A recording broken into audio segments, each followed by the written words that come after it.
this video, we are going to look at how to determine the limiting reactant of a chemical equation. So let's first bring up an example. Example number 1. We're going to start off simple here and work our way to a more difficult example. So here we have hydrogen gas plus chlorine gas makes 2 HCl. That's hydrochloric acid. That's also a gas. Now, in this reaction, hydrogen and chlorine are reacting in a 1-to-1 ratio. You don't see the ones because we leave them off, but they would be here and here. But in an equation, these 1s and 2s and coefficients in general refer to the number of pieces needed, the ratio of the pieces needed in order to make the products.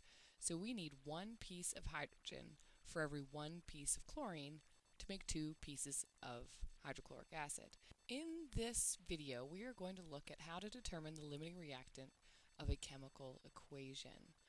So let's first bring up an example. Example number 1. We're going to start off simple here and work our way to a more difficult example.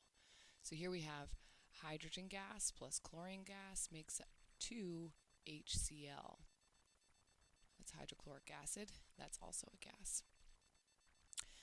Now, in this reaction, hydrogen and chlorine are reacting in a 1-to-1 ratio. You don't see the ones because we leave them off, but they would be here and here.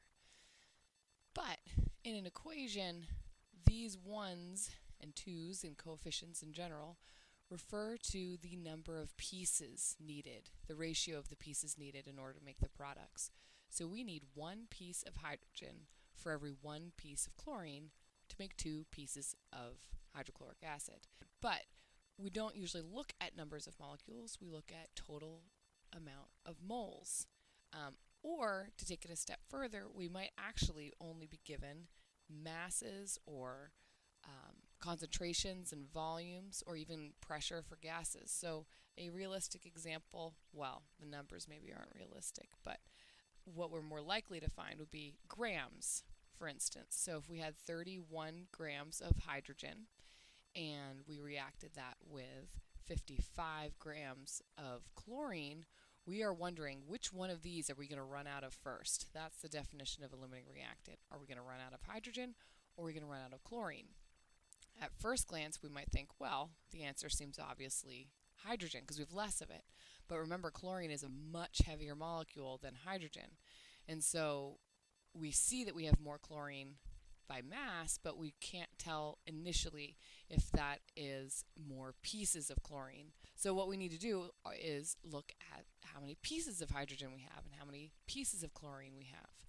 Those would be the number of moles. So to find the number of moles of hydrogen, we take our 31 grams of hydrogen and we divide by the molar mass or multiply by the reciprocal. So that would be multiplying by 1 mole for every 2.02 grams of H2. And that gives us 15 moles of hydrogen. Now, we need to do the same thing for the chlorine. So if we start off with, well, let's write this. So we're looking for the number of moles of chlorine gas, and we start off with 55 grams of it. We need to divide it by its molar mass in order to figure out how many moles of chlorine we have. We look at the periodic table.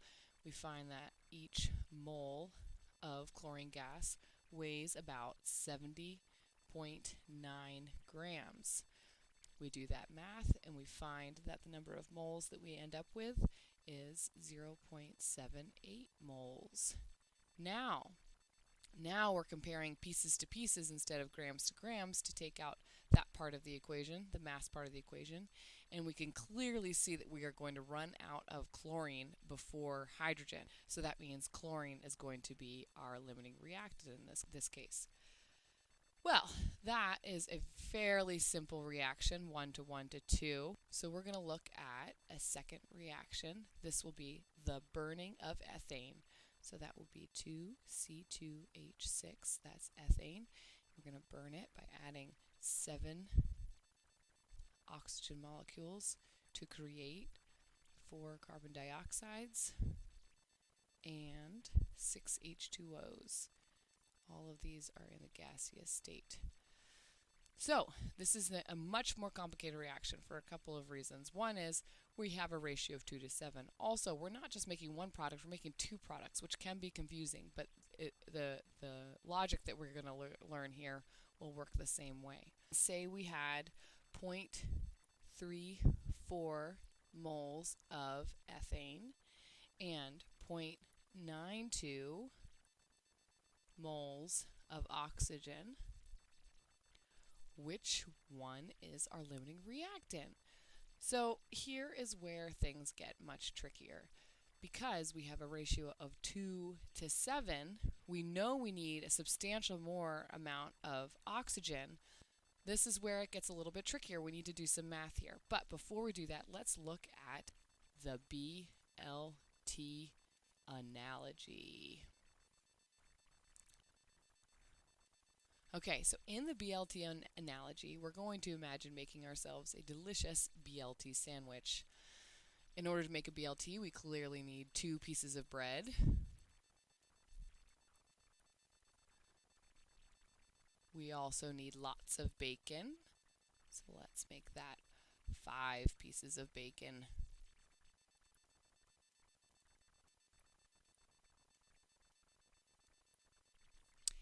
And 1 slice of tomato.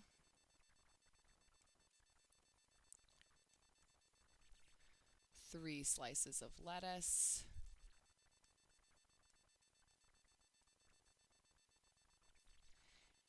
And finally, 2 tablespoons of mayo. All together, that makes us 1 delicious BLT. But say that we only had 7 pieces of bread and 16 pieces of bacon. That's a lot of bacon. And 5 pieces of tomato, or slices of tomato rather. 8 pieces of lettuce. But we had a large jar of mayo. In chemistry terms, we would say that we have an excess of mayo. That comes up, for instance, oxygen. You often have an excess of oxygen because it's in the air.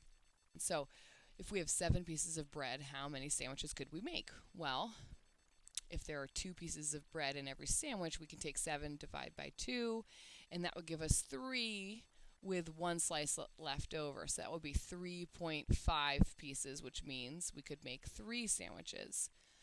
As far as the bacon is concerned, 16 divided by 5, you can see that 15 divided by 5 gives us 3. So this will eventually get us 3. But if we do the division, we do 16 divided by 5 and we get 3.2. So that also would determine, suggest that we're going to make 3 sandwiches. But if we look at the tomato, we need 1 slice per sandwich, and we have 5. So obviously that'll get us right to 5 possible sandwiches looking just at the tomato. And then the lettuce, if we have 8 pieces of lettuce, we need 3 per sandwich. We divide by 3, and that gives us 2.6, repeating, of course, and that would mean a total amount of 2 sandwiches.